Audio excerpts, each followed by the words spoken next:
So I just filmed like the 2011 Hasbro stuff, exclusive Black Series stuff. So I thought since I'll just kick it in and go on a roll. So I picked up all of these Bad Batch figures. As you can see here, they all came out at different times, and since I didn't do videos any of them, might as well go through them here. I have 2 of these Shadow Clone Troopers, whatever they're called, Bad Batch units or whatever, and that's because in order to pre-order some of these, I had to pre-order them at the entire crate. So any extras I would try to sell off, maybe at a loss. In Hong Kong, it's kind of hard to sell some of these figures, especially the duplicate ones, because duplicate ones always seem to be the ones in Hong Kong that people don't really want as much, so that's annoying. So anyway, Wrecker, which is a standalone release because he's a bigger figure. I mean, he's not that much bigger, but his price tag's definitely bigger. Hunter, Tech, and Crosshair, and these 2 soldiers.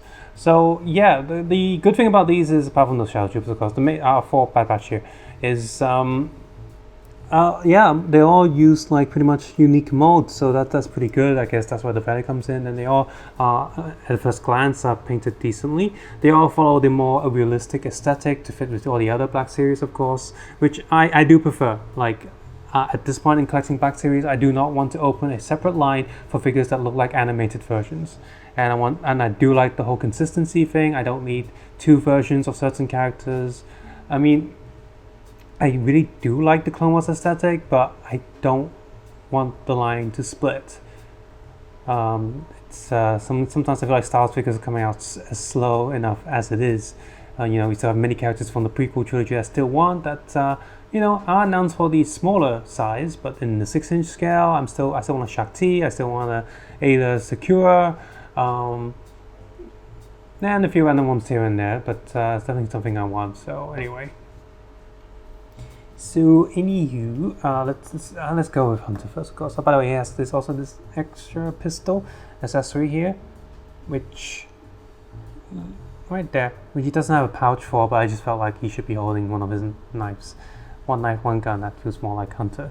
Anywho, it's weird. Why does the camera feel like it's got less focal range these days? But whatever. Anyway, here he is. Helmet looks decent. I don't know how much paint is missing from these because Hasbro tends to do that, but we got the printed logos and stuff. Even the knife here has like some printed details on it, so that's cool. Single joint for the elbows, and it's also single joint for the knees for extra articulation. They did add a little bit of extra painted details on the armor. Got some silver touches there, more little details there. He's got a giant or bigger rifle. The backpack is not too detailed, but whatever. That does detach if you wanted to, and I think that's the same size peg as the other ones. And of course, the best thing about these is that all the helmets are removable. And yes, everything's of course based on the regular clone head, but they've changed this up a bit, and they've actually changed it enough that I actually do feel like it looks like a different person. That tattoo thing on his face or whatever war paint is a little bit too shiny for my liking, but you know, he's got the long hair and stuff, so got that whole John Rambo vibe, I guess. So yeah, decent figure.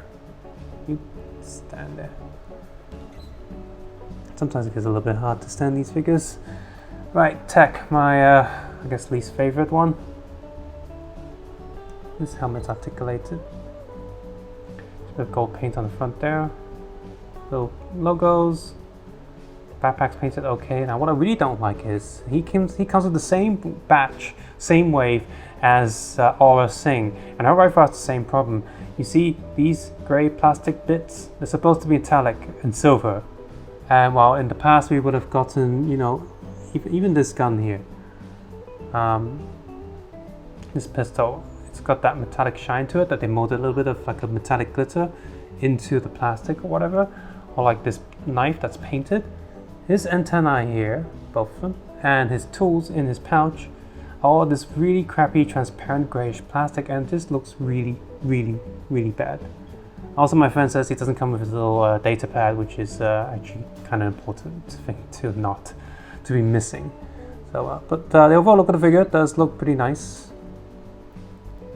Again, take off his helmet, and he's got a very different look compared to the other clones. Definitely still the same head, but I think it's the hairstyle, the bald patch or whatever, that makes him look quite different.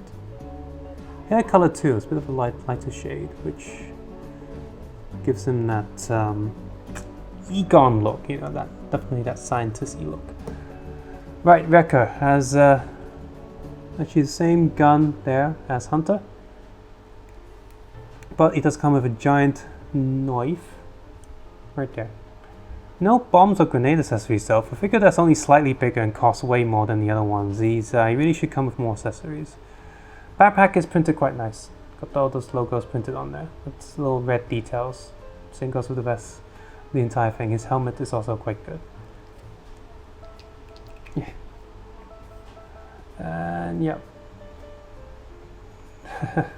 His face has got that expression on it, like the yeah expression. So, get that back on there.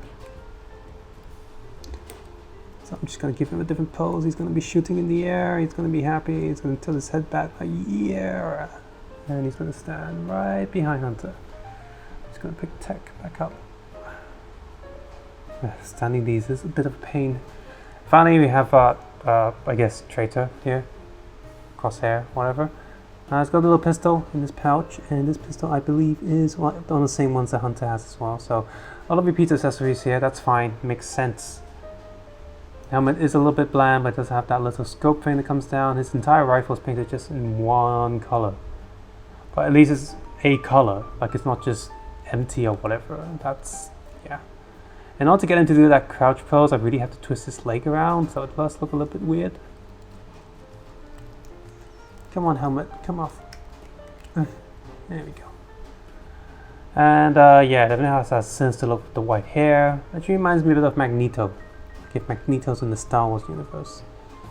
So he's got that going on for him. Get that clone trooper stand up. Come on. So just with these four, it's